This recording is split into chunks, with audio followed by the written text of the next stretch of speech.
Three, two, one. Wait. 3, 2, 1. Episode 401 with Dr. Yin. I knew he'd wear the hoodie. He ordered one not too long after we spoke, and I've been wondering. I've been wondering the last couple of days. I was like, is he gonna wear it? Would it be inappropriate for me to ask him to wear it?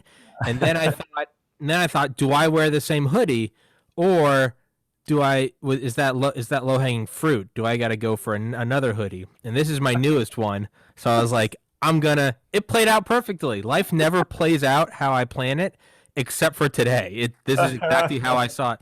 You know, when you're in the shower and you have a fake argument with yourself, with someone, and you're like, you win an argument with someone. I played this out in my mind, and this is how it was going to happen, and it happened. So I'm kind of starstruck right now. I'm so happy you got it. Well, you know what? I did buy it because I was so impressed with what you were wearing the last time we spoke, Tommy. And I bought it for my son, my Gen Z son. Yes. But I'm giving it a test run. Okay. So I hope he doesn't mind. And I hope I don't look too foolish because, this awesome. is young. It's not young. It's crazy. No one at any age wears that. That's why I like my designs. Okay, good. It doesn't fit one. I made my mom some pants. It's a design I did a couple years ago. Is the early particle accelerators.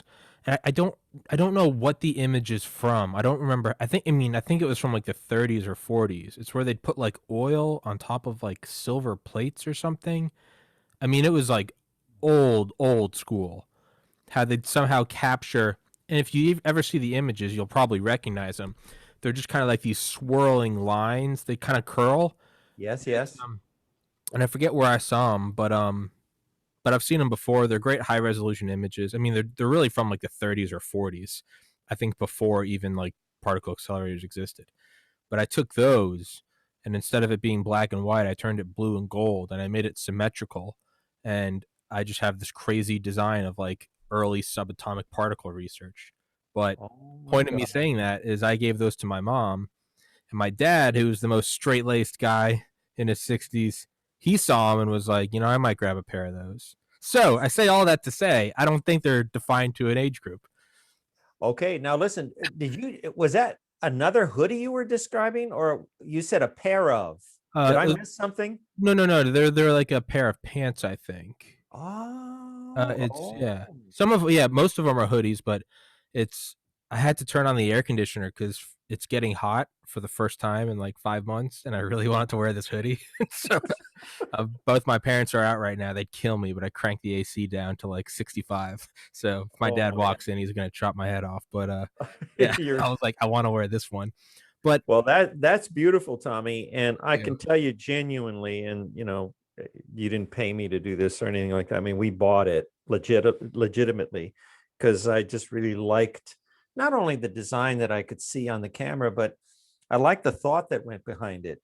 And now you've got me really intrigued with that particle physics thing because that was my that's your wheelhouse. Initial major in grad school, and I think I'd have to look at it to be sure.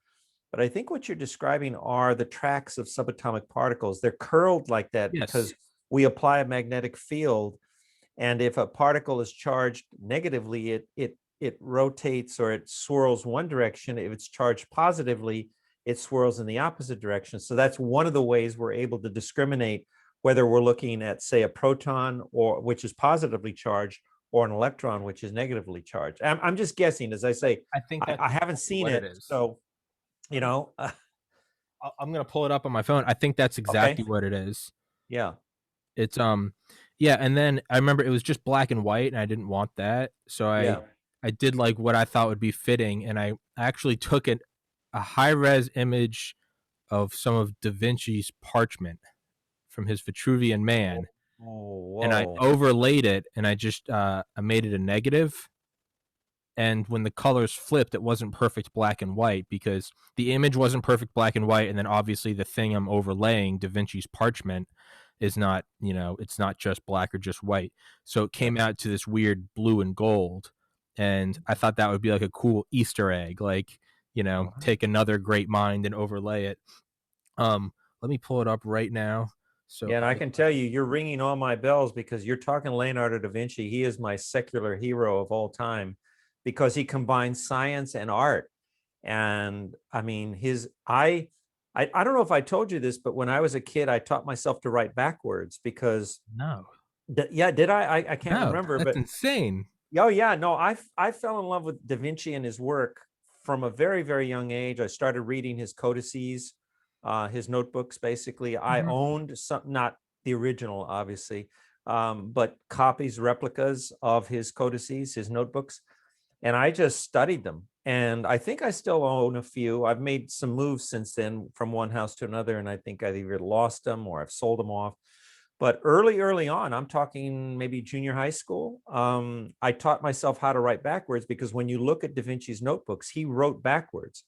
And the theory was that he was afraid that people would steal his ideas, so that if they got into his notebooks, which he treated like his diaries, he had ideas for all kinds of inventions, and he had all kinds of insights into hydrodynamics and aerodynamics and mechanical engineering. And so the theory is that he wrote everything backwards in mirror writing so that people couldn't steal his ideas. So if I passed a note in class, let's say, I would pass it in backwards writing, and of course, neither the teacher nor a lot of my Or the friends were like, recipient. what is this, Gillen? I mean, what do you, what, this makes no sense. I said, hold it up to a mirror.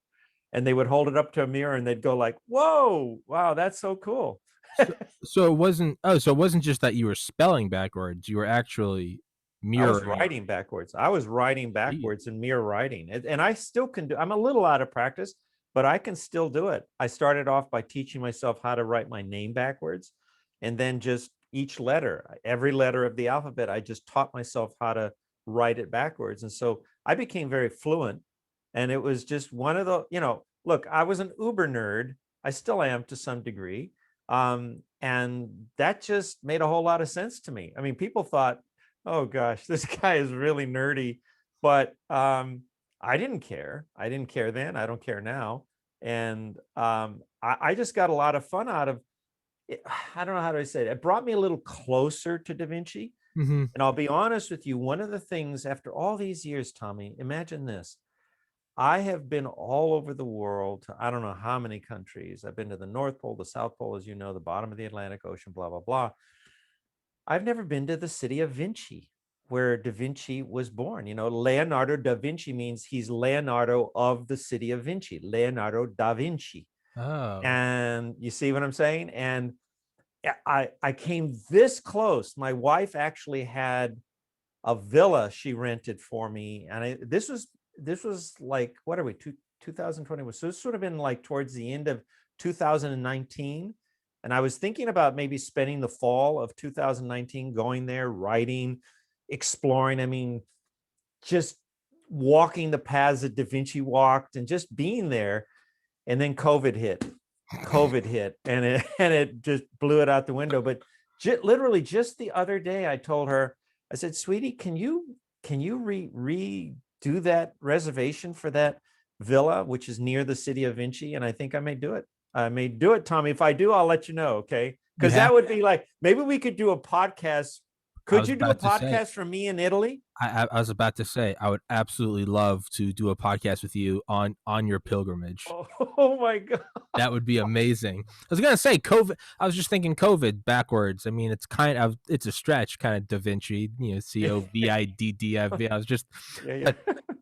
No, he's always fascinated me because he's someone that seems like, there's probably still Easter eggs, there's probably still little treats hidden in his work centuries later.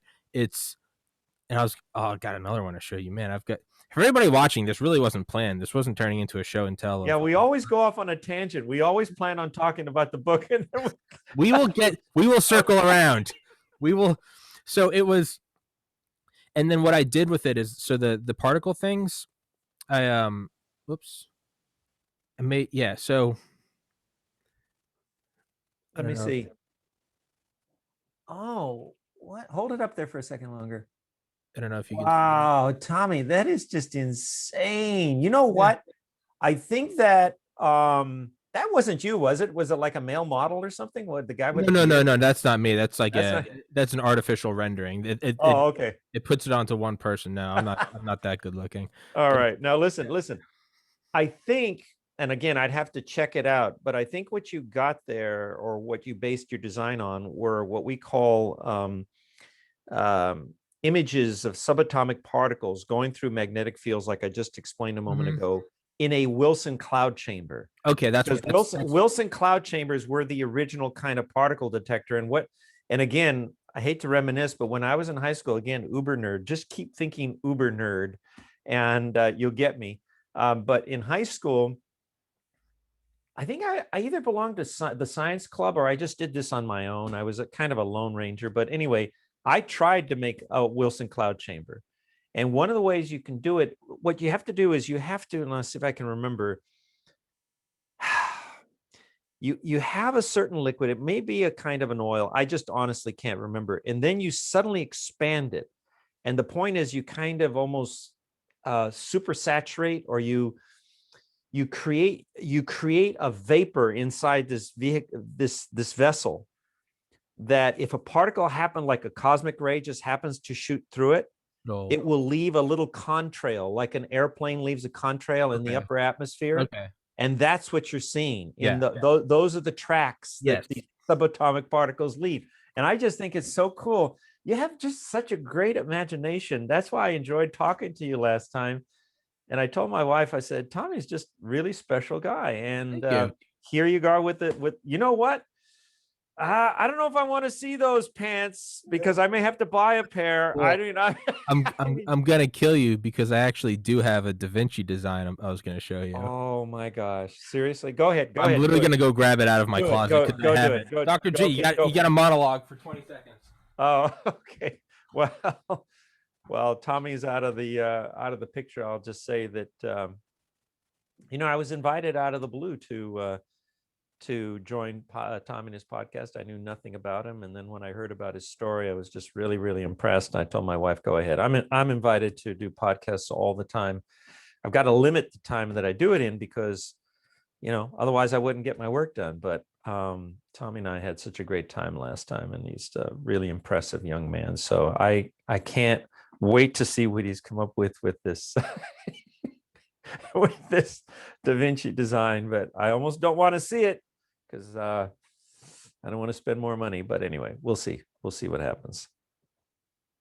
Anyway, and I'm sorry, I'm supposed to fill the dead air, and pretty much said what I had in mind. So I'm going to just sip some of my hot tea here and hope that Tommy comes back quickly and doesn't get lost somewhere. He went off to get in his closet, did he say? Okay, but that Egyptian hoodie that he was wearing, that Egyptian hoodie that you was wearing is really cool too. Is that Tutankhamun? Is that King Tut? Yeah.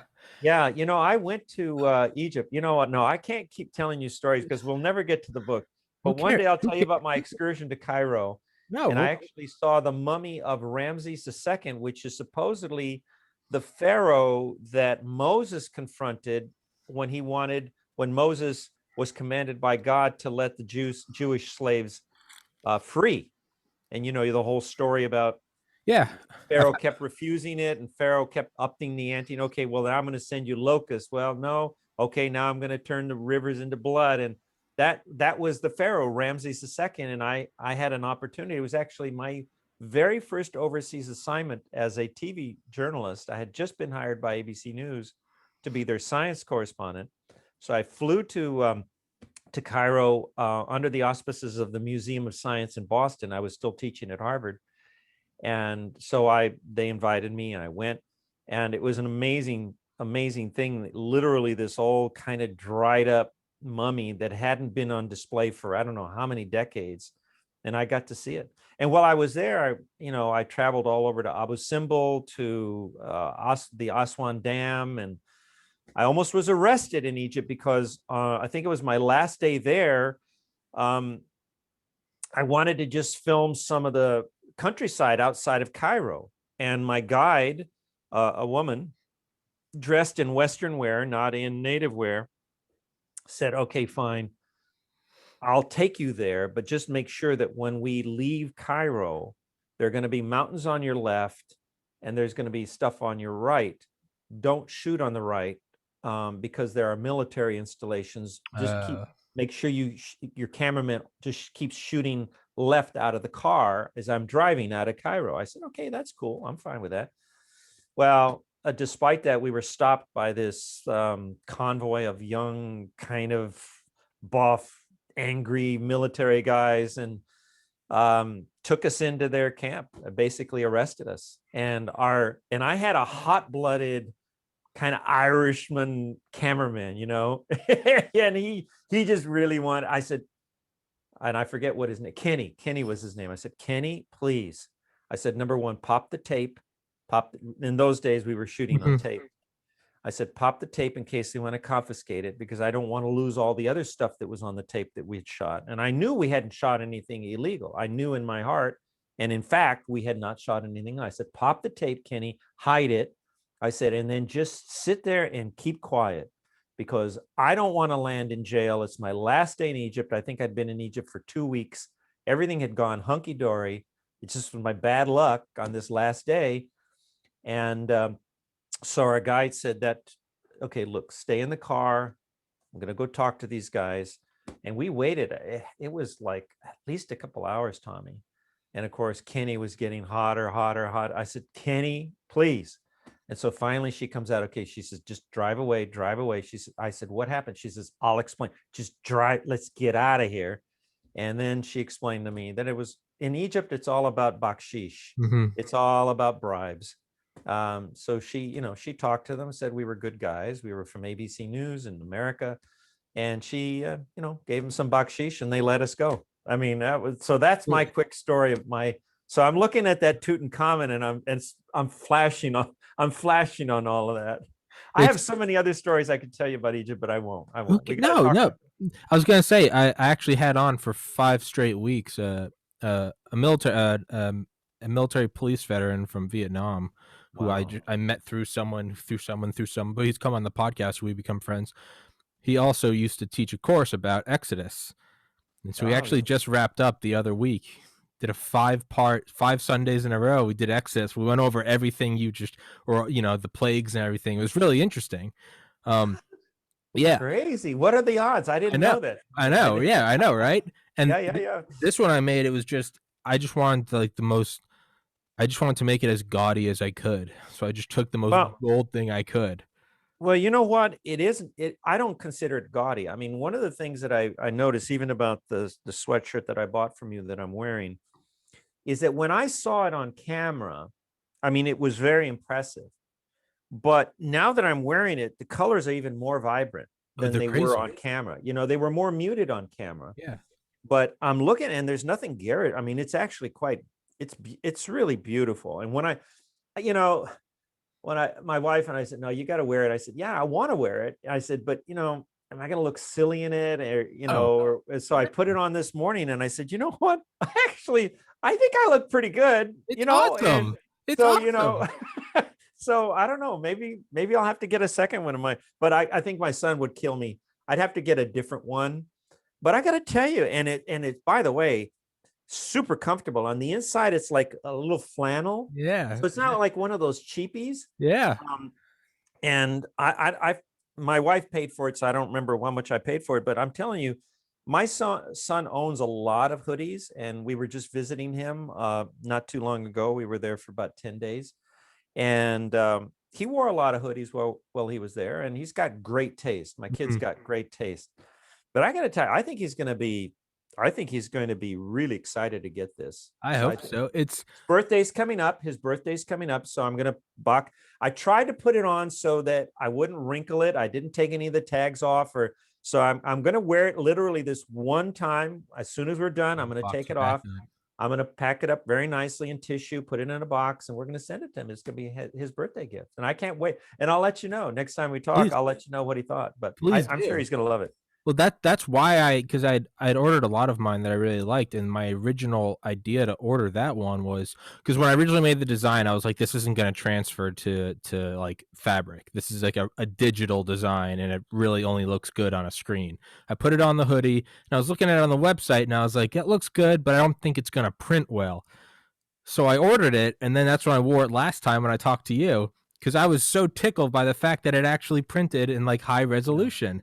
So yeah, I love it. It's the more you look at it, the more things get revealed in it. There's so many layers to it. Yeah, that's what I like. And I think it's because the shiny fabric, but whoever you're working with, I mean, they're doing a good job. And that thing is just magnificent. I love this really, one. I mean, this one's ridiculous. I love it. So, everybody listening to this, I swear this isn't an infomercial. We really aren't planning to do it. We should get down to business. Otherwise, people are going to start. Okay. It's the last one, and then we'll jump. Oh, you're going to show me? No, you're going to show me the Da Vinci. Well, it wasn't in my closet. I couldn't find it, and I went downstairs. And it was in the washer, so I pulled it out. So it's wet. So. Oh, okay. Let me see. What it is it's. Oh yeah, the Vitruvian Man. It's Vitruvian Man. Yeah. He's on a backdrop of DNA particles or strands. Oh my gosh. And then written in remember the movie Atlantis from Disney? I took the Atlantean alphabet, which is obviously completely fictional, and I wrote in between all the strands of DNA, I spelled out an old Buddhist mantra, which is no mind, no body, no life, no death. Because I thought it was a cool mantra. And it's and then I took, and thinking of Da Vinci and how there seems to be layers to his work, the more you zoom out from it, so we got the main one on the pocket, but the more you zoom out from it, I don't even know if you can see it. You have to like step 10 feet away to look at it. But all the Da Vincis that I put together, yes, it actually slowly forms an eye. Because I was thinking meditation, like the eye is the window to the soul. But it actually, you can kind of see it. It forms like I don't know if you can see it, but it actually forms like a retina. I do. I see it. It's like a big circle. Yeah, right in the middle. And that square thing is a pocket, you say? Yeah, that's the pocket. And I figured, I'll put the original Vitruvian Man on there. Well, that's beautiful. I mean, so how many? So is that 3 designs now? I think I actually took like 2 years and was making all of these designs, and I just couldn't sell them for the life of me. So I had them backlogged, and this about around December or so, people were saying like, hey man, you need to make hoodies for your podcast. You need to make merch. Yeah. And I was like, well, these designs, a lot of them are, I'm not kidding, 60, 70, 80 hours of work a piece. weeks of designing. And I think I've got a catalog of about 20 now. But I made them over 2 or 3 years. So I've just had them sitting.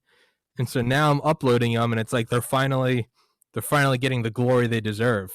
Well, you know what? You should go on Shark Tank, man. If I could. You know what? I'm serious. I remember this one kid, he designed bow ties. And he was just this random kid who just had a talent for designing bow ties. And I forget what the name of it was, but he went on Shark Tank and said, I want to go big with these bow ties. And, they were so impressed with the designs that they backed him up. And I'm thinking, these hoodies are so unusual. The ones that you've shown me, I've never seen anything like them. Well, that's seriously. What I like. Yeah. Hey, you know what? I'm serious. You should apply. I will. To Shark Tank. I 100% will. Mark Burnett is the executive producer, and I'm sure you go online and you can apply. But Tommy, do it, man, and then let me know how it goes. Okay. Yes, sir. All I want is 10%. All I want is 10%. You can have 10%. No.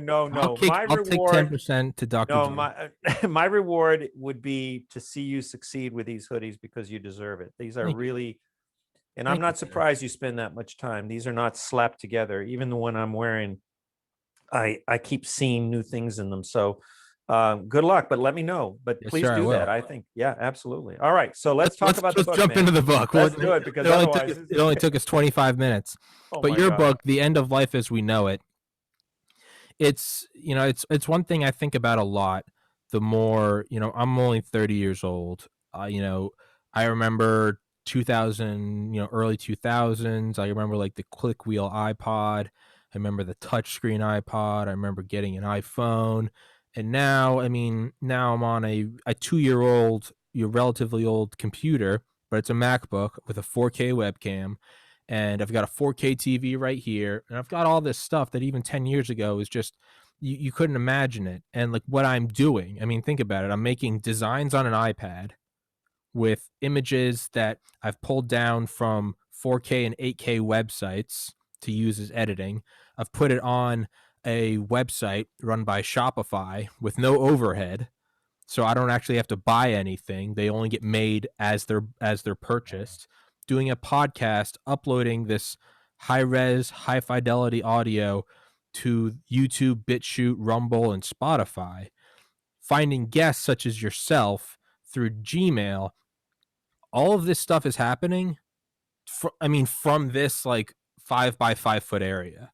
Yeah. I'm manipulating well, that's all of reality is ones, but I'm manipulating truly just pixels and data points, and I'm doing this whole thing, and it's actually turning into currency, and it's having a real effect on my life. Yes. This is just a microcosm. We're approaching, just like the first chapter of your book, this is listing off titles of articles. It's a beaten to death phrase, but we really are approaching a brave new world. Like, we are approaching the technological singularity. It is the end of life as we know it. Like, it's getting, deep. I saw a deep fake of Tom Cruise the other day. Yeah.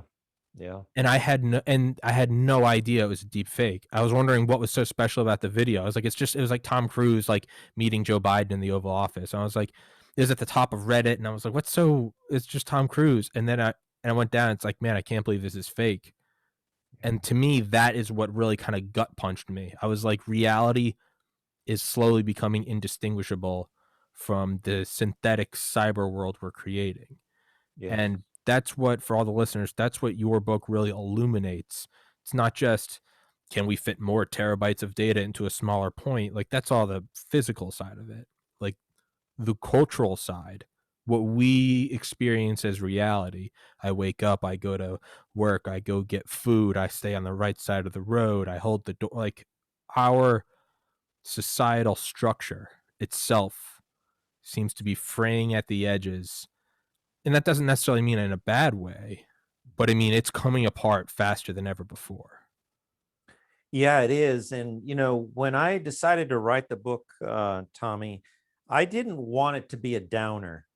Mm-hmm. I didn't write it to depress people. I just wrote it to inform people because, the old saying, forewarned is forearmed. In other words, I think that as we dive deeper into the 21st century, people need to be aware of what's going on. And I would even go so far as to say, given what I document in the book, and, I forget how many footnotes there are, but it's like, here, it's like 1,000 footnotes. So everything I say in this book is not my opinion. It's not it is happening now. I would say the brave new world is already here.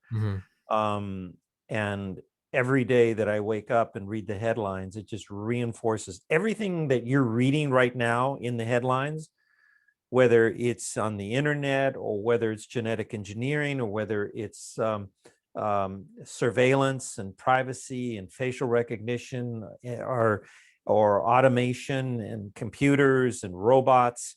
It's all in this book. And it astonishes me now. I wrote this book a couple of years ago, but it is now so relevant, more relevant. This is a book that is becoming, sometimes you'll write a book and then it becomes less and less relevant with time. This is a book that is becoming more and more relevant with time. And you've read it, you know what I'm talking about. I'm just reflecting on the fact that you're 30 years old. So you would have been born, what, about August 1990. Okay. How ironic that it was in 1989 that Tim Berners-Lee, who's now Sir Tim Berners-Lee, right, conceived the idea of the internet. Now, I described myself earlier as an uber geek. Tim Berners-Lee was just like that. I mean, he was working at CERN, which is this kind of atom smasher near Geneva, Switzerland, you know, with his little cubby hole. You can imagine him just sitting there, this kind of nerdy guy with a, you know, messy desk and just thinking about particle physics and all that. And he came up with this idea of having basically a digital library of information. And he showed his idea to his manager, and the manager kind of poo-pooed it and said, you know, just go back to work. I mean, you're wasting your time. You're wasting this is stupid. And then it was like, you know, 2 years later in 1991, when you were 1 year old, that the internet was actually launched. And can you imagine that everything that we're doing right now in this podcast, everything you described a little earlier as possible, happened in your lifetime. In your lifetime is a chronicle of the things I talk about in this book. Amazon started in 1995, for goodness sakes, when you were 5 years old. You know, Jeff Bezos, this adopted kid, could, you know, he'd worked on Wall Street. He'd been kind of a financial wonk, not particularly noticeable. He would have come and gone, but he had this idea of selling books on this brand new internet that had just been created, right? Less than 5 years old. He wanted to sell books to people all over the world, and he did it out of his garage. And that simple idea now has become the Amazon that all of us use now. And so so much of what I document in this book has happened in your lifetime. It is not ancient history. Although what I do, and as you know, I divide up the book into 4 parts. First, it's the internet. Then it's, what is it? It's artificial intelligence. And the 3rd section is about surveillance. And then the 4th section is about genetic engineering. Each section is started with a chapter I call memory lane, going down memory lane, because I want people, especially young people of your generation, to understand that this stuff just didn't happen overnight.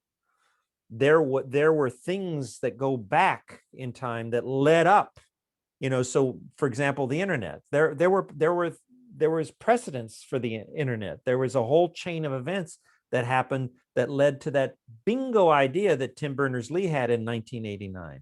He didn't just dream it up out of nowhere. You know, before that there was the, you know, TV, and then radio, and before that there was other stuff. So each section I tee up by informing the reader, how did we get here? How did we get to the internet?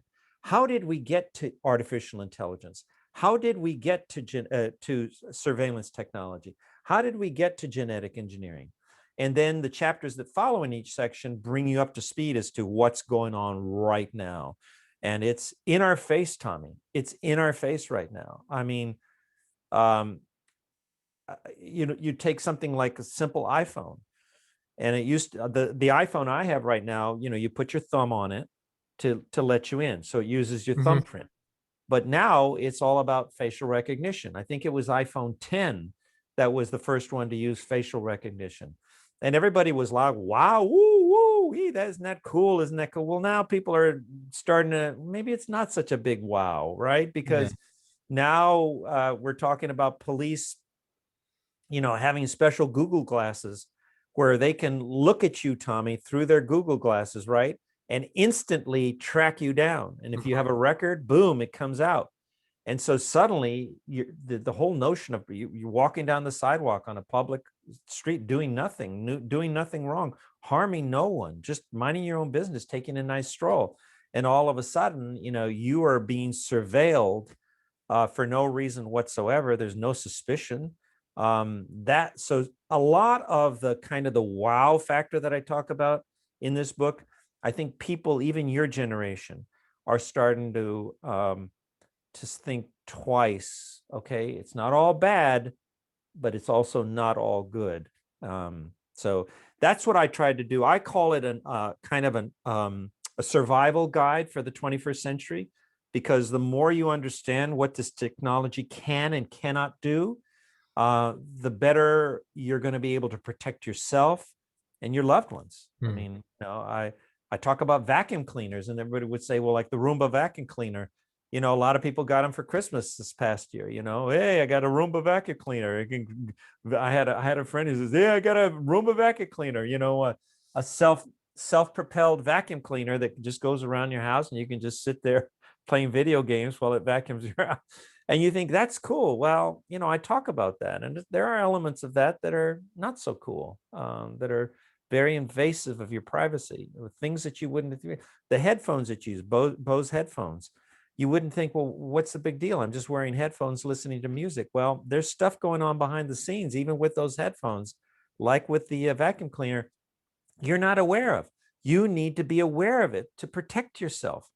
I don't know if I told you the story of when we moved from Nashville to Texas, which is where we live now. We live north of Dallas. I left our TV behind because the person who bought our house said, hey, we had a big old LED TV in the living room. And they said, okay, can you leave it behind? I thought it would be kind of chintzy of me not to, given how much they paid for the house. I'm like, no, I'm going to nickel and dime you. I'm taking the LED TV with me. So I left it behind. Taking the ornaments too. Just take the ornaments too, like the Grinch, right? Yeah. But so when we got to Nashville, one of the first things we wanted to do was to have a big LED screen TV. We had a perfect place for it. So we went to some big furniture place, that sells all that stuff. And this young guy, about your age, waits on us. And he says, how can I help you? And I said, well, we're looking for a big LED TV, I think maybe 72 inches or something like that, big. Yeah. And he says, oh, let me show you. So yeah, sure enough, they had one after the other, just a whole floor of these things. And I said, no. I said, we're looking for one that doesn't have a camera or a microphone, okay? Because I had just written the book, and so I was very well aware of how that little TV and that microphone could be used against you. And, ostensibly it's there so that you can sit like a couch potato and say, change to channel 68, please. Yeah. And the TV, or, you can even do hand signals like, turn it off or something like that. So it seems very convenient, right? But I knew what that TV and that little microphone could do to be used against you. So I said to the young guy, no, I want one without that. Well, he looked at me like I had three heads. He says, what? He's a TV, smart TV without a TV or a camera. I mean, a camera or a microphone. I said, yes, sir, I would. So he says, so he had to go check with his manager. He came back about 5 minutes later. He says, I think we have one. So he led me to the back of the store, and sure enough, there was this one TV and didn't have a camera and didn't have a microphone. We got it, and we're perfectly fine. I'm okay with the remote. Yeah. I don't need to talk to my TV. I don't need it to see my hand signals. The remote is perfectly fine. But people are now, so inured to the technology. They're so used to it. They're like, well, what's the big deal? Well, read the book and you'll see what the big deal is. Little by little, we are giving in to the technology that threatens us. Okay. We're doing it in tiny little stages so that we're not even, it's like, wait, what's the big deal? What's the big deal? What's the big deal? Well, you add up all those little tiny deals, and they do add up to a very big, great deal. So anyway, again, that's why I wrote the book, just so people could be aware of, not to scare them, not to depress them, because there's also a lot of good stuff like you're talking about. This, we're able to do this podcast because of that. Yeah. When we left my son the other day to drive back here to Texas, there were things that I forgot to tell him. So I texted him, and then I told my wife, isn't this the coolest thing? I said, because just like that, because we were driving across, the desert. There was no, in the old days, what would you do? There were no cell phones. I would have to literally wait to either get to a payphone somewhere trust me, there are no payphones in the desert. So I'd have to wait several hours before I got back to some city that had a payphone. Then I'd have to dig out quarters to call him, or I'd just have to wait until I got home for my old clunky phone on the desk and say, hey, son, I forgot to tell you, a couple of days ago when I left you, I was thinking of, and that was the coolest thing. I said, isn't this the neatest thing that I can text my son and just remind him of something that I forgot to tell him, So there's a lot of good in the book, but also a lot of stuff that hey, be careful. You can do it, but just be aware of this so you can protect yourself from it. It's, to me, I always bring it up, but I mean, I haven't even brought up this example before, But I mean, how weird is it that I send emails back and forth to Charlie Duke, who walked on the moon, and he finishes his emails and it says sent from my iPhone, and I'm just like, this guy was 60 when I was born. Whoa. He walked on the moon. He knew Armstrong. I think he met Kennedy, and we're just sure, Tom, love to come on your thanks, man. Could you share it on your Twitter? Sure thing. What? I know. It's absurd. And real quick, I was gonna say everything you're talking about. Well, first point, these things that just happen. You said walk down memory lane. Ray Kurzweil, who I know you're familiar with, his book "The Singularity Is Near." He has the best analogy, and I read it in high school. But his analogy that I love is that these technological booms, the big thing, touchscreen phone, internet, FaceTime, whatever, Instagram, GPS, Uber, they're all like tsunamis. The tectonic plate shifts and there's a displacement of water. And if you take the total lifetime of the tsunami, 99%, if not more, 99.9% of its life is a mound of water moving across the ocean, not really even breaking. There's no white caps. It's just a mound. Unless you have NOAA satellites or buoys, or unless you're getting real-time feedback from oil tankers, no one knows it's there. Yeah. What happens when it hits in Indonesia, 2004, Fukushima? Like it's a tsunami, and it comes in and it can wipe out a city and it can kill as many people as the Hiroshima bombing in an afternoon. Yeah. A lot of this technology, not to be dooming, because that can be a good thing too, right? It's traveling across the vast ocean of time, and then it crashes all at once, right? Mm-hmm. So, yes. I mean, I remember reading Ray Kurzweil's book, and I remember I was in high school, and I had just invested in Apple. I was 16. I had my parents open me an E-Trade account so I could put money in, and I wanted to invest because I remember him talking about the Human Genome Project, which you talk about in your book. Yeah. And I was able to say it as I was listening to your book. I was able to mouth the words just out of memory. Yeah, 13 years. That's how long it took, and the total amount of money, something in the billions. Mm-hmm. But Kurzweil explains like the amount they got done in the first year, the second year. I think they did the second 50% in like the final 18 months. Yes. And they had predicted that because of the rate of acceleration of technology. So for like 10 years, they were like, dude, we are not on we are not on schedule. And he was just like, hold the line. Yes, we are. And then it all kicked through. I remember I was like 16 reading about that. And I went and found a company and I was like, oh, I want to invest in that. Because right then it was still like $2,000 to get your genome done. And I was like, it's going to come down. It's going to come down. Yes. And the company was 23andMe, but it was private. But it was before its name was even 23andMe. Yeah. I was like, damn it. Excuse me. But now you can. But the point is like, and now it's just, you can just, it's like a, it's no different than like, remember the original poll of Google Earth? Oh, I wonder if I can find my home. I wonder if I can find New York, or there's Times Square. And then it's just kind of like, you can just do it. It's whatever. I mean, you can now just swab your cheek, find out exactly which continents your people are from, how you're going to die, what disease you're going to die from. And it's just, it's another thing. There with that kind of morphing into the next point I wanted to make, there's a great video game called Watch Dogs. And it's like, there are guns and stuff, but that's not the point of the game. The whole point of the game is you try to eliminate your enemies. You're like this hacker guy. You're like going up against a corporation. I mean, it's just the hero's journey dressed up as something else. But the whole thing is just about hacking the Internet of Things. And everything in the game is technology that currently exists commercially. So there's no sci-fi. So it's just like, if you want to take out a guy, you hack into his TV. You watch what he's doing. You find this guy, this CEO always has a drink in his penthouse after work. And then you can hack like a nearby like scaffolding, and you can have a scaffolding kind of dance in front of his window and confuse him. And at that time, you can also hack his Roomba and have his Roomba go bump into something in the closet. So he turns around, and then the whole thing is just you're manipulating this digital world to the point where you can get whatever you want. Really, it's just it's like a Rube Goldberg device. You're just tipping things, hacking, just little non-lethal, no footprint, but I mean, you're stealing billions of dollars, and in some cases, you're killing people. Oh But yeah. it's to me, it's what you were kind of alluding to, is we're slowly giving in, right? It's like alcohol. You can go out and you can have like a drink, right? Okay, I got to go home after this. You can have 2 drinks.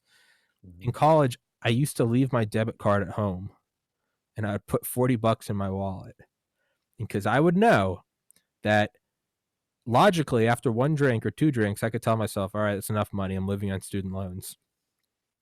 But I know that I become a different person when I drink, and it Yes. turns into this slippery slope. And Yes. I would be at the bar cursing myself that I only had $40 because now I can't buy everybody in the bar a round of shots. And then the next day, I would like fist bump myself. I'd be like, "Thank you so much for Yeah. Yeah. leaving my debit card at home." But the point is technology is kind of this alcohol. We're just giving a little more, just giving a little more, Yeah. and it seems like we're hurtling towards that. I think it's a perfect analogy. And I think I even use the word intoxicating Mm-hmm. in the book, right? That we are a technology intoxicated society. We can't get enough. The more we get, the more we want. We want and it's not enough just to get a video game. We want it to be more realistic, more realistic. Um, in the book, I explain that there are 3 ways that we are caving in. Number one, it's convenience, security, and entertainment. That is to Yes. say, we cave into the invasions of our privacy for convenience, for security, and for entertainment. So going back, what you were talking about with that, I guess it was the video game, Yeah. the hacker. Yeah. I tell a story in the book about how somebody hacked into a security firm. Now, you know, in the old days, and when I say the old days, I mean, it's not that far back. I'm talking 20, 30 years ago, right? Are the old days. And pretty much just about when you were born. We're kind of the end of the old days. But Are you nicely um, telling me I'm old now?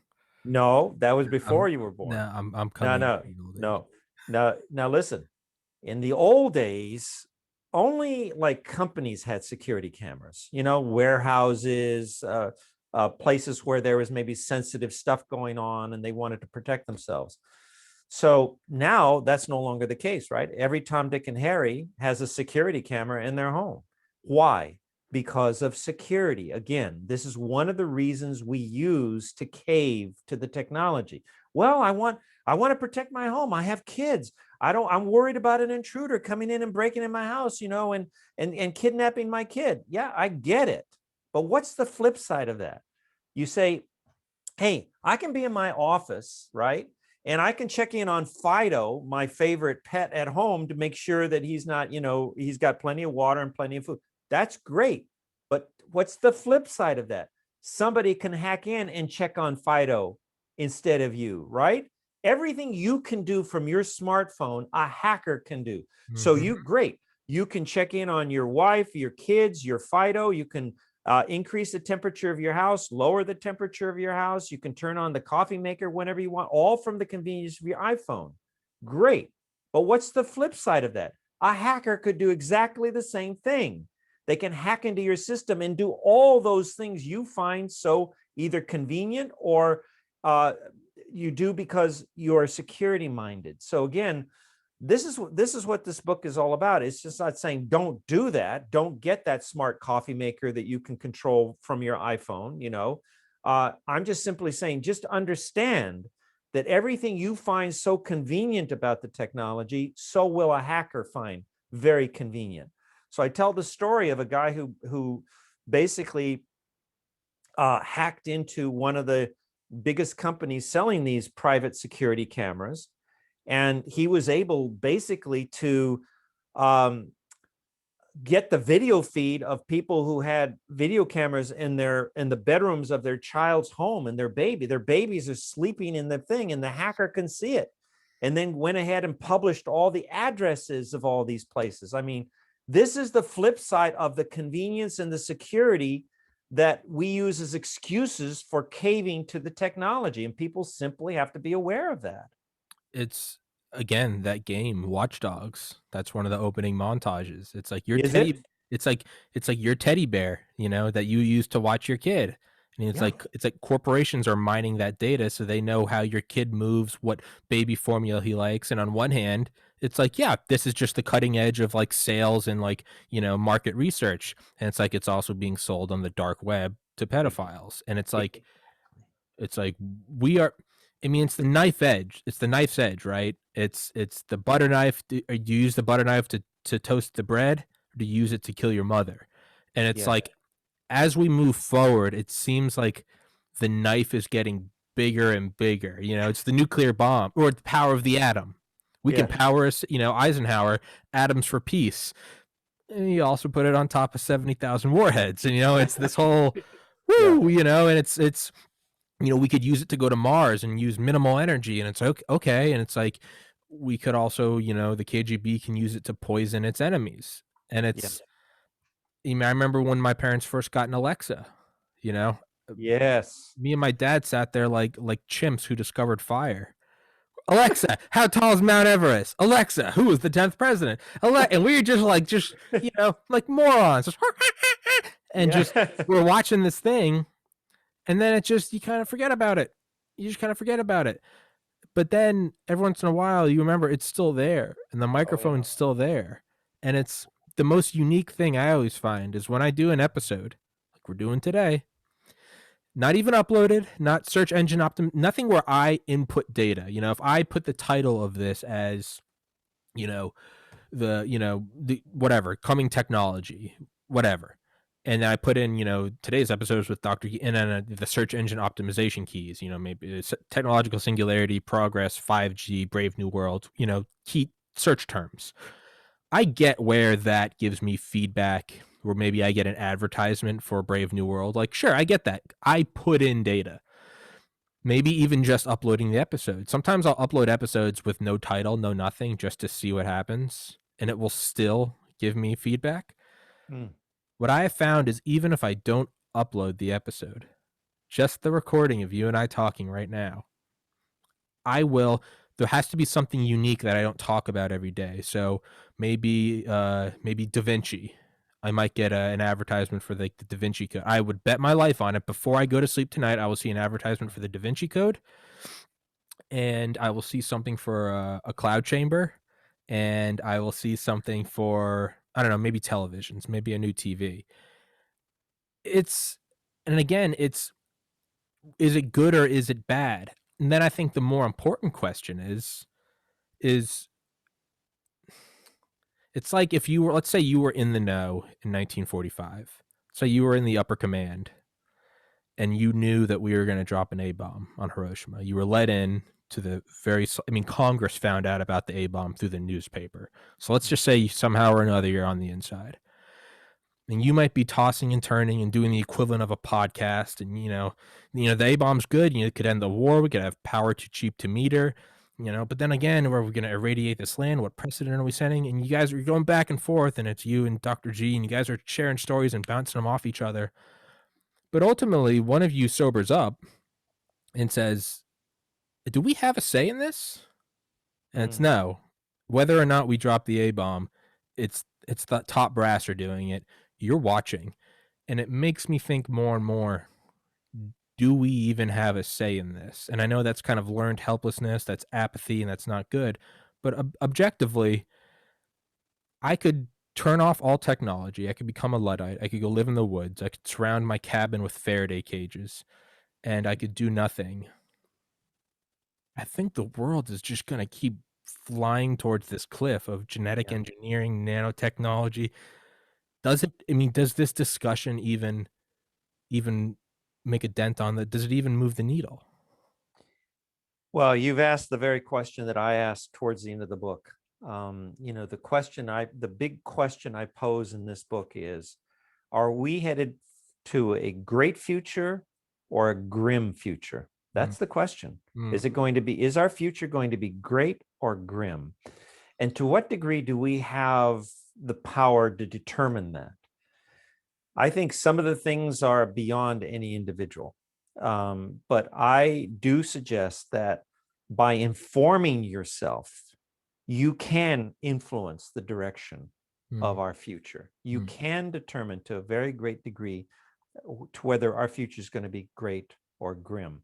And you do that by the people we elect, the people who are in power, who, for example, determine who's going to get the funding from the NIH, the National Institutes of Health, the National Science Foundation, these two main bodies that are funding this research. Today, it's not just those. We have now billionaires like Jeff Bezos and Richard Branson and Elon Musk and so many others who are funding a lot of this research. So how can we influence them? Well, do we patronize them? Do we patronize Amazon? Do we buy the stuff that they're selling? Our influence is limited. There's no question about it. And I think there is, just to be honest with you, an inexorability. I think there is an inexorability to our history. Now, as a Christian, and this is not a Christian book. This is just straightforward technology. But as a Christian, I know that that our history has already been written in broad strokes. I know that I know the plot line. It's spelled out in the Bible, and it's both great and grim. We have to go through a grim phase before we achieve that great end. Yeah. So it's interesting to me as a scientist, as a hardcore physicist, but also as a devout Christian, to see that these two storylines are coming together, that science is actually playing a role in enabling the very narrative that is spelled out in the Bible. I would have never guessed that in a million years. There is nothing more terrifying than the idea that what you just said about Amazon, right? And it's like, Yeah. And then the question comes, well, just don't purchase from Amazon. Well, now we have this whole COVID thing where unless you are an Amazon or a Walmart or a Netflix or a whatever, you're not going to survive. It means that there's a limited number of places you can shop now just because they're the only ones that exist. Yeah. Now what happens is, right, starting in Israel and I believe South Korea, but I know for a fact in Israel, the green passports, meaning you have to have your COVID vaccine passport in order to enter places, in order to shop places. I mean, is that not the mark of the beast? I know. Exactly. Is that not a digital money supply? Yeah. And you can't partake in the world. Yeah. Man, if that's not. Oh, Tommy, that is what fascinates me as a scientist and as a Christian, because, you could take the point of view that the Bible is an obsolete book of fables, and there are people who believe that, right? So if you, in fact, you believe that, then the Bible has no relevance. Whatever the Bible has to say has less and less and less relevance with time. But just the opposite is happening. If you really take the time to study this old book that people just want to shrug off because it is so old, you will discover that it is actually more and more relevant. You just cited an example of the mark of the beast that the Bible speaks about. Now, put yourself in the shoes of somebody who lived, say, 2,000 years ago and read that. It's like, hey, how can that happen? The world is a big place. Yeah. How can you possibly commandeer an entire world population to follow, to dance to your tune? How can that be possible? And at the same breath, they would say, how could two people at opposite ends of the earth communicate simultaneously? Yeah. It's all nonsense, it's all not. But the fact is, just the opposite is true. I'll give you another example of how the whole notion of the mark of the beast, this climate global world leader, is becoming more and more credible, not less and less credible. And I tell the story in the book. I think it must be in the second section where I talk about, or maybe it's I forget. I think it's the section I talk about in surveillance, where I talk about the Internet of Things and all this sort of thing. I talk about this company, and it's not an isolated example. I just give this as an example of what's going on now.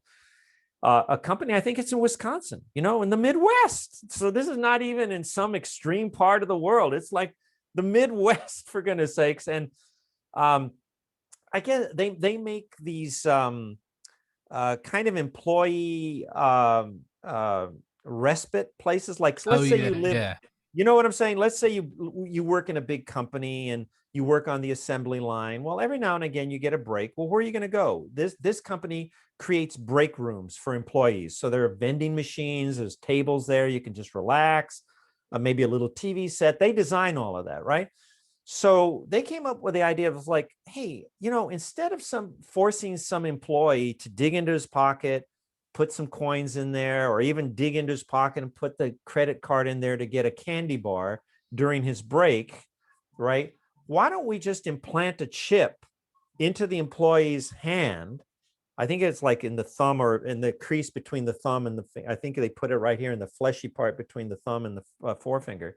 Let's just put a chip there so that they can just kind of get near to a vending machine, and the vending machine will spit out a candy bar and the chip will keep track of it, and it's connected to the person's bank account so that we can debit the cost of the candy. And all this sounds, again, so convenient. Remember, there were three things: security, convenience, entertainment. These are the ways we're caving to our technology. So here's a perfect example of how much more convenient it can be. I've got a 15-minute break.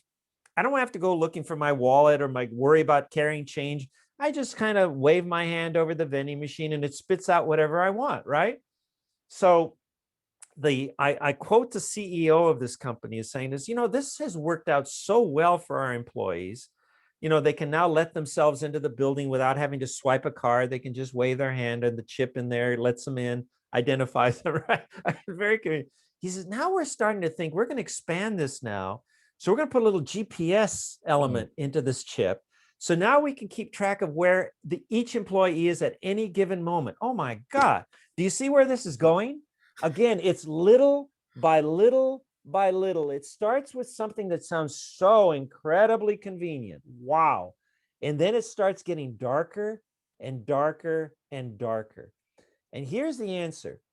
Our future is not going to be either great or grim. It's going to be a combination of both. The question is it going to be 70% grim, 30% great, or is it going to be 60-40, 50-50, or the other way around?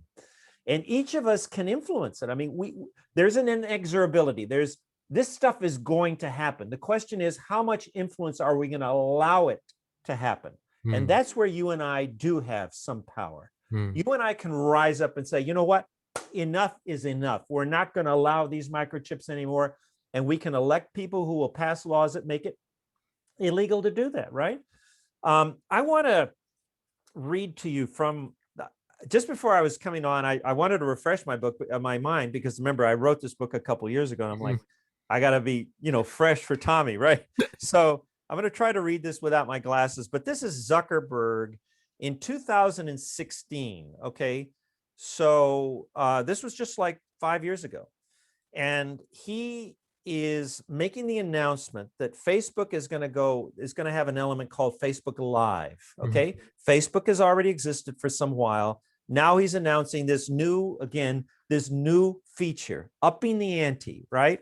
And this is what he said in his announcement. Live is like having a TV camera in your pocket.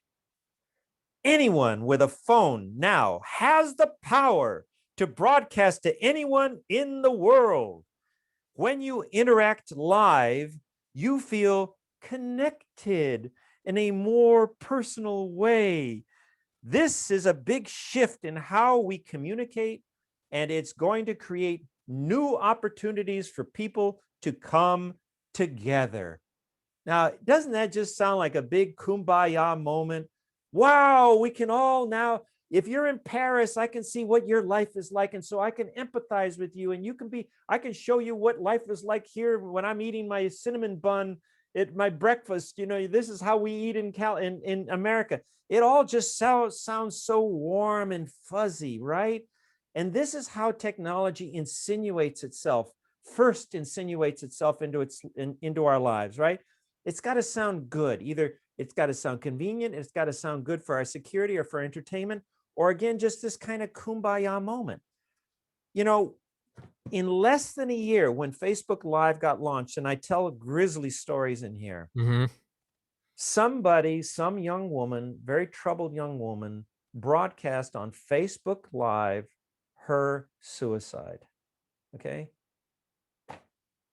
How does that fit with Zuckerberg's kind of rosy, but this is going to bring us all together. Now we can all come together. It's going to shrink the world and we're all going to get along. No, that technology sells itself to some degree, Tommy, and I hate to say it because it sounds harsh, but it's true.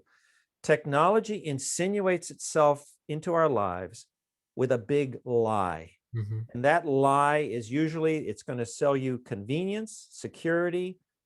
It's going to sell you security. What did I say? Convenience, security, convenience, entertainment, security, and entertainment. And also this lie that somehow this mass technology is going to bring us all together. You know, in fact, just the opposite has happened. If you look at the internet, and I try not to do this anymore. If I'm reading an article, let's say on the internet, I'm tempted to read the comments, but I almost don't want to. That's the real entertainment. Oh, it's not the video. It's the comment section. It's absolutely entertaining, but it's horrifying. Oh yeah. You know, I remember when a pastor called T.D. Jakes. He's a very well-known Black pastor. Has got a huge ministry, right? The Washington Post invited him to write an op-ed about something. I can't remember. And I attended an event where T.D. Jakes was speaking. So I heard this story from him firsthand. And he said, okay, sure, I'll write an op-ed for the Washington Post. It's pretty, it's a pretty big opportunity. The op-ed was posted online and he went to read it. He was all excited. Wow, here's my op-ed on Washington Post. And then he read the comments. And I mean, they were horrible.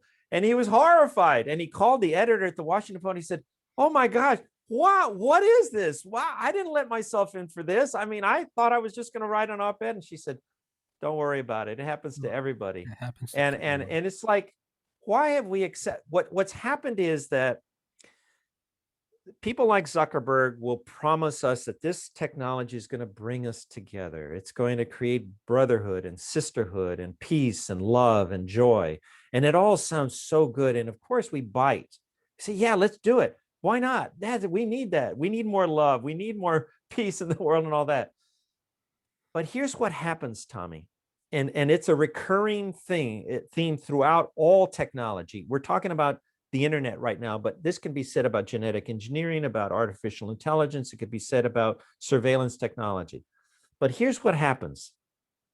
The technology amplifies the good. Okay, that's the op-ed from somebody like Bishop T.D. Jakes, right?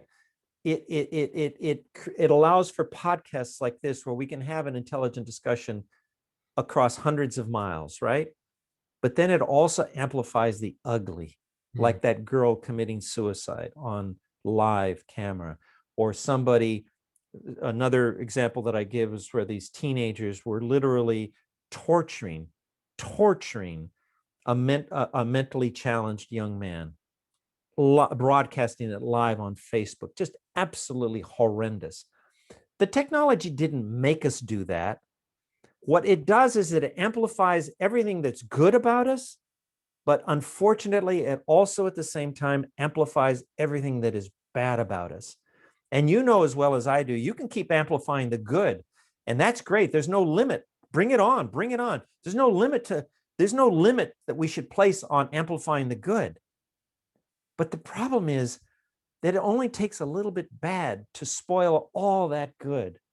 It only takes one drop of black ink in a tub of clean, fresh water to taint the whole thing. There's no equity in the universe. The universe is wired so just a little bit of good has the same power and even more power than a whole lot of good.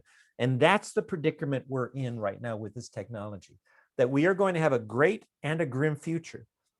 But is the grim going to overpower the great parts?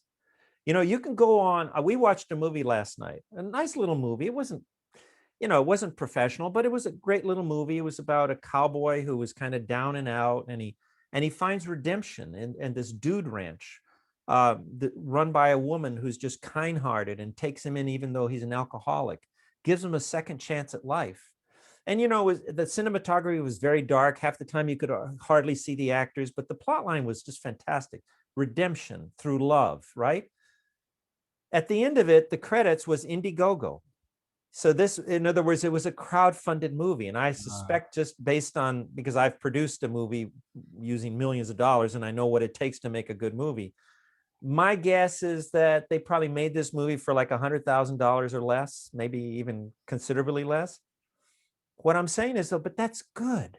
That's a good use of the internet, that you can go online and say, hey, I want to make this great movie with this great redemptive storyline. It's going to make people feel good. It's going to give people a good feeling who feel like they're at the end of their rope and life is just not worth living anymore.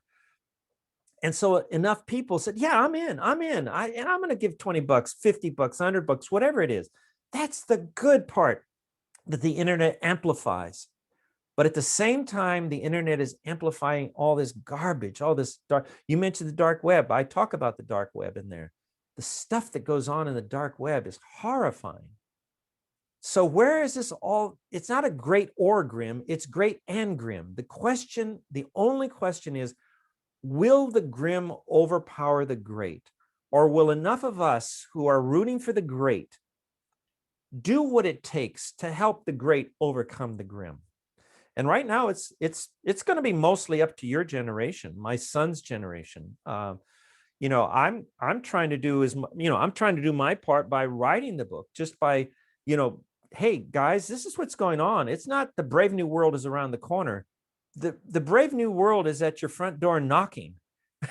The brave new world. I used to tell my son when he was younger and he was just getting into the internet, I would say, Bubba, I said, you think you're in your bedroom and you're on the internet and you think nobody's watching what you're doing.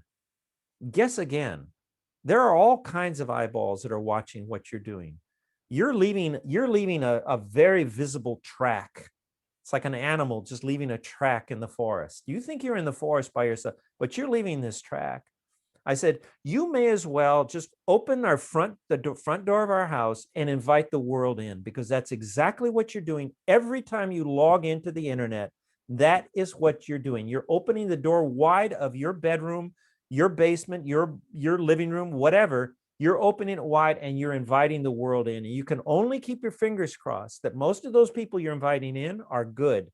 But all it takes is one bad actor to really mess up your life.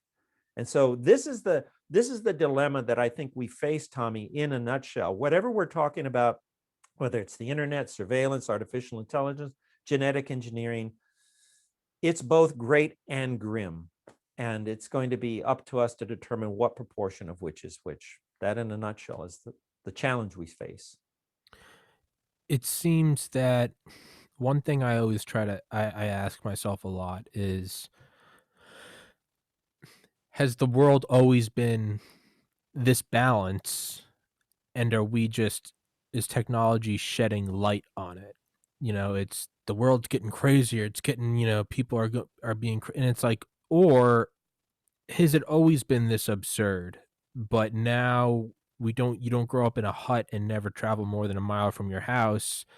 But if it was 1,000 years ago or whatever, and there was, Channel 5 news, every day you'd be like, and Genghis Khan's army, used catapults to throw the heads of his slain enemies into a village. And you'd be going, I can't even believe this. And you'd be sharing it on Facebook, and you'd be going, what happened to just growing up and finding a partner? And instead it's, Adolf Hitler, up to 6 million Jews are now missing. You'd be like, oh my God. But like, yeah, is that the case? Or has it always been this, and now we're just shedding light on it? And that can be good and bad. Is there now if it bleeds, it leads? The mind the mind has evolved to take note of the negative. Because when you grow up in a tiny village and it's sure everything's good, yeah, he brought firewood for everybody, and she skinned an animal, and it's all good, that guy got eaten by a tiger. Everyone remembers that, and it's this tiny little neighborhood of whatever village of 50 people in some primitive historic era. You all remember that, and it's important to remember that, because now when we see tigers, it's like, no, don't go near the tiger. but you only have that one experience, and it's, it's a percentage of all experiences, and it was probably a set percentage, just law of averages, throughout millions of years. But now we have the same mind that is with the same evolution, and it's now poised at a spot where I'm still in the small village, right? We still, right? Can't humans have like 100 to 150 like a person social circle? We still have the same social circle, but we don't just hear about the one tiger. We now hear about every tiger in every village across the world. So we're getting this jacked up, negative feedback, and we're going, oh my God, it's all so bad. But is it? Is it just shedding light on it? And then you can go into thinking, is that good, right? We shed light on it, and now are we all going to see it, and are we all going to start acting better? Does the little bit of evil force all of us to be that much better because we have to overwhelm, right? 1%, one drop of ink, a bathtub of clear water. Without that one drop of ink, would every water droplet strive to be clear? Would it just be, it's murky? Or because we know that one drop of ink can be so negative, do people now strive to be that distilled clear water? Do we have to be better because the world is so screwed up? I don't know. And is, again, kind of the talk between us two, getting ready to bomb Hiroshima. Is there much we can do? Is this just how the world goes forward? And it's like the Drake equation, right? How come we haven't seen other civil? And then it's one idea is they're either hiding, because if you're alone in the jungle at night, your helicopter crashes and you're in the middle of nowhere, do you start yelling out for help? You don't know who's around. Are the Viet Cong around? Are there tigers around? Do other civilizations, do they sort of grow up? Do they start calling out to everywhere else in the galaxy, or do you don't know what else is in the galaxy? Maybe maybe we zip it, right? Maybe we're quiet. It's like pulling down the blinds during an air raid. You blot out your city so the bombers can't see you. Do they do that, or is there the great filter? Do civilizations discover nuclear weapons, and some get through and some don't? And right now it seems like no one's gotten through, and we have so far gotten through. In an alternative universe, the world ended in October 1962. We skirted by. Does that act as a filter? Does that act as so only the most enlightened civilizations can make it?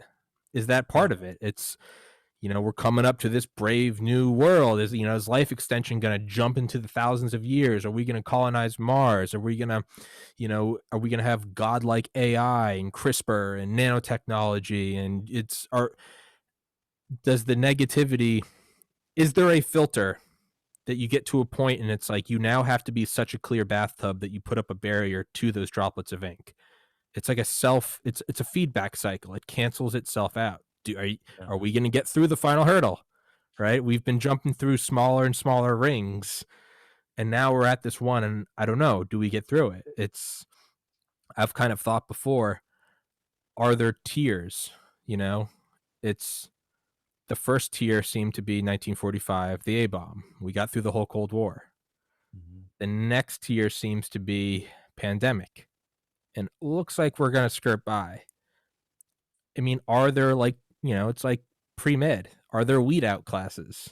Are there OChems and molecular biologies? And the universe filters out, and it's only those worthy can, I guess, transcend into the singularity. Is the singularity is that really, is that the 100 med school seats for 10,000 applicants? Is that what the singularity is? And are you going to get through it, or are you going to not? And it's, who knows? I was going to say, it sounds like, don't let me keep you, by the way, because I can keep going forever. I don't want to. No, but hold that thought. But sure. Before you move on, I'm listening to you, and I think you're asking a really great question, Tommy. And as you were asking that question, are we going to make it into the next tier? Are we going to survive the nuclear age? Are we going to survive the age of the internet? I was thinking of Arthur C. Clarke, the very famous science fiction writer. And he said something that has always stuck in my mind, and it's this, and I think I have the quote pretty well down. He said, "It remains to be seen if intelligence has any survival value." I'm going to repeat that. It remains to be seen if intelligence has any survival value. And of course, he's referring to the theory of evolution, which simply says that, nature will inevitably favor traits and qualities that enhance your survivability and will weed out traits and characters that you might have that diminish your chances of survival. I think that is exactly the question you're asking. And by the way, Frank Drake was on my thesis committee at Cornell, and I took classes from him. So I'm very familiar with the Drake equation. I mean, I learned it from the man himself at the blackboard, when he's writing it out. It's awesome. And that is it's called Fermi's paradox. Fermi's paradox is, okay, we expect so many intelligent civilizations to exist hypothetically in the universe. So where are they? Yeah. Where is everybody? I mean, where is everybody? Where did everybody go? They're all MIA. So, and I think you explained it very eloquently. Is it because they're hiding? Is it because they have already self-destructed? That, inevitably, maybe remember we were talking earlier about the inexorability. There's a certain inexorability about where we're heading with this technology, and none of us can really stop it. At most, we can try to manage it, 70% great, 30% grim, whatever. So is this inexorability played out over and over and over in solar systems all over the universe? In other words, are there creatures on other planets having this very same podcast, who find themselves in exactly the same situation we're in, who are seeing this technology escalate and endanger us, even as it enhances our survival, even as it enhances our lives, it also endangers our survivability. I mean, all it takes is, a handful of well-placed nuclear weapons, and we're gone as a civilization, right? I mean, we can have all the most wonderful podcasts. We can have all the most wonderful charitable giving online, all the Indiegogos in the world, right? All the beautiful text messages flying between loved ones. But all it takes is 12 of these hydrogen bombs, and boom, it's over. That's why I was saying a moment ago about that drop of ink has so much power. How do we manage the ugly power of the grim part of where we're heading? And so I think of Arthur C. Clarke asking that very same question that you are now asking. Does human intelligence, will we find out at the end of the game that human intelligence had survival value? Or is it our intelligence that is doing us in? Because we're monkeying with something ultimately that we really don't understand. So that at the end of the day, we're like a kid playing with a box full of dynamite. We don't get what we're doing. We're so proud of ourselves. We give ourselves so much credit. We're so conceited about what we know, but we're not humble enough to admit what we don't know. And in the end, that's what gets us. And again, the Bible says, what is it? Haughtiness before a fall. In other words, pride goes before a fall. So is that going to be the story? Is that going to be the epitaph on the tombstone of humankind? Pride went before a fall, that we were not humble enough to be careful with this technology, to manage it up front. I don't know. I'm not wise enough to find out, but we will have some power in determining that. When they were testing Ivy Mike in 1951 or 52, the first hydrogen bomb, which was basically a small building, it wasn't deliverable, not important to this. There were actually bets amongst the scientists on the ships, the USS Estes, and then there was like a bunker like 20 miles away. Some of the scientists were actually, they had bets. Would it light the atmosphere on fire and burn the whole world? Yeah. The best of the best working for DARPA. They're going, I think there's about a 10% chance this is it. I mean, is that not the kids with the dynamite going? It is. How far do you think you can throw it before it goes? I don't know. Billy's got a great arm. And it's like, in hindsight, you're like, if that went off, It's not that you guys have a couple scratches. You're done. It's going to blow your limbs off. Yeah. Concussion's going to kill you. But they're just, all right, Billy, you can throw a mean spiral. So light it, go. And it's like, is that where we are right now? And I was going to say, it's kind of like what you said, the amplification. I mean, that is Captain America. The whole point of the serum they inject is what it does is it amplifies your most dominant traits. So they don't want the strongest guy in boot camp because he's kind of a bully. He's kind of a jock. What they want is they want this guy that jumps on grenades. There's this guy that always puts everyone else before him. He becomes Captain America. They inject him with the serum, and his traits become amplified. But it got me thinking about what you said just now. Yeah, does intelligence have a survival value, right? Fitness, capital F. Like, does it increase our ability to have offspring? Overall, I mean, I don't know. I mean, well, what's interesting, Tommy, and I see we're approaching an hour and a half, so maybe we can wrap it up, kind of wind down. And I hope we can have more conversations like this, because I really love it. You don't have a say in the matter. We're having more. Good. Just a couple of random thoughts. If you look at the highly developed, I have like three things I want to say, and I want to make sure I don't forget. But the first thing is that if you look at the industrialized Western world, that is to say, arguably the kind of the most intelligent parts of the world, right? These are the highly educated people, the highly educated population centers. Their fertility rate is going down.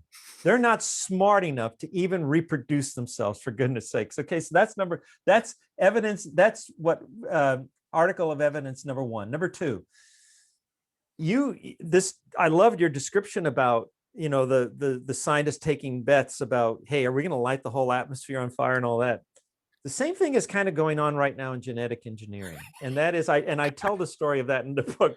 There are at least two groups of scientists that we know of, one in California and one in Minnesota, that are conducting experiments that are actually being done against the will of the National Institutes of Health. That's how provocative and controversial these experiments are. What these scientists are doing is that they are creating chimeras, chimeras, chimeras. These are animals that are part pig and part human on the one hand, and part sheep and part human on the other. So these are animals that literally have human cells, not just that their DNA has been spliced together to create what's called a transgenic animal. That's a whole different ballgame. And again, I explain all that. It's the difference between transgenic animal and a chimera. A chimera is an animal that literally has human cells. So its vital organs are not human-like, they are actually human. And of course, again, the enticement. Remember, we talked about how technology always entices us for a good reason. So we buy into it, and then once we're into it, we regret it to some degree. The enticement here is that, people need organs. I had a friend who I lost because he needed a kidney and never got it. So so now that's the foot in the door. Well, we want to create human organs so everybody who needs them can have them. Okay, great. We can all agree that's a great altruistic goal. But here's the thing. These scientists, just like your scientists about lighting the atmosphere on fire, these scientists now are musing among themselves. Hey, what if we don't get the ratio right? What if we have like too many human cells in this sheep? Or what if we have like too many human cells in this sheep chimera or this pig chimera? You could literally end up, and I have a quote from a guy who admits it, one of the scientists in California who's doing this, and he admits, he says, yeah, you know what? If we get the ratio wrong, we could actually end up with a sheep with a human brain. That is to say, a creature who thinks like a human, who feels like a human, trapped inside the body of a pig or a sheep. Okay, my brother, this is not Brave New World around the corner. This is Brave New World just busting through your front door. And let me end with this. Let me end with this observation. When I was at Cornell as a grad student, okay, I had the opportunity to be mentored by scientists who were part of the Manhattan Project, okay, which was the project that created the world's first atom bomb, as you know. So people like Hans Bethe, who got a Nobel Prize for figuring out how the sun, why the sun shines. He was the head, the top guy at the theoretical division of the Manhattan Project. He was the top brain. Okay. Jeez. Richard Feynman reported to him. Good all right. Lord. Yeah. All right. And I also knew Richard Feynman. That's a whole nother story.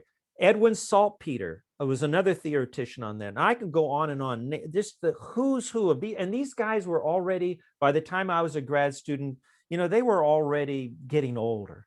So they were like in their 60s and their 70s. Okay. And what I found, and this is what I want to leave you with, and your listener with,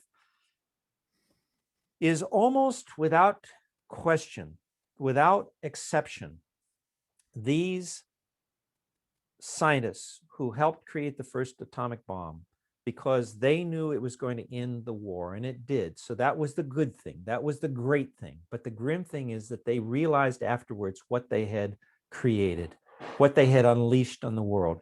And to a person, those scientists had enormous remorse. Mm-hmm.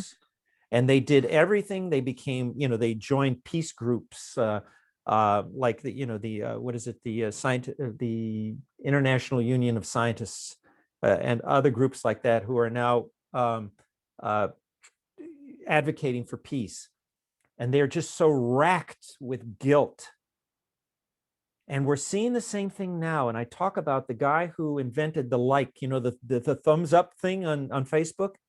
He regrets it now because he realizes what he unleashed on the world, because people will now do heinous things just to get thumbs up, just to accumulate likes.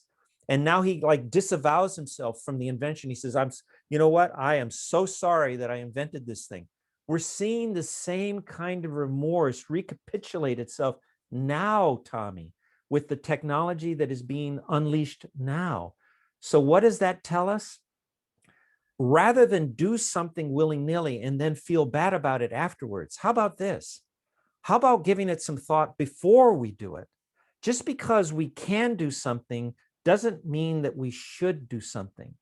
And that's why I wrote this book, because I think the more people in your generation, especially the young people who are going to lead this world, you're going to be a leader, Tommy. You already are. You've been through a tough journey in life, but that's part of your journey. And I really believe God intended you to go through that, because it toughened you up and that wisened you up. Okay. That's part of your journey. That's not anything to regret. Mm-hmm. You're going to be a leader. And I want people like you and your generation, my son, I want them to be fully aware. I want them to go into this brave new world with their eyes wide open, not with their head in the sand. Because if your generation goes into this brave new world, the 21st century, with its head in the sand, okay, then it will be 100% grim. It will be a 100% grim future. Our only hope, Tommy, is that you and your generation of leaders are going to help bring some greatness to the future, and to tip that balance so that maybe it is 90% great and grim and only 10% grim. Because I'm telling you, it's only going to be because of you and your generation that we can look at this technology with a hopeful heart and to say, yeah, there's going to be grim, but this new generation is going to help put a lid on that grimness that's always been there. You read the Old Testament, people were behaving then as they do now. Nothing has changed. But because this technology is amplifying the bad, the grim, we need you and your generation to put a lid on it, to suppress it, and let the good that comes from this technology overwhelm that grim. And that's why I love talking with you, Tommy. That's why I pray for you. That's why I thank God for you. I think you're a bright light. Talking to you, and I mean this sincerely, talking to you gives me hope, Tommy, that we can look forward to a future that is not entirely grim, but has a real beautiful element of greatness to it. So I just want to end there and just once again thank you. I just feel right now more than anything, I guess what I'm trying to say to you in my kind of roundabout way is that I'm just feeling enormously grateful. Grateful for the opportunity to have this conversation with you. Grateful that you are you. grateful that you have found these just wonderful creative ways to express the gifts that God has given to you. And I don't know if I'll live long enough to find out, but I do believe you have an awesome destiny.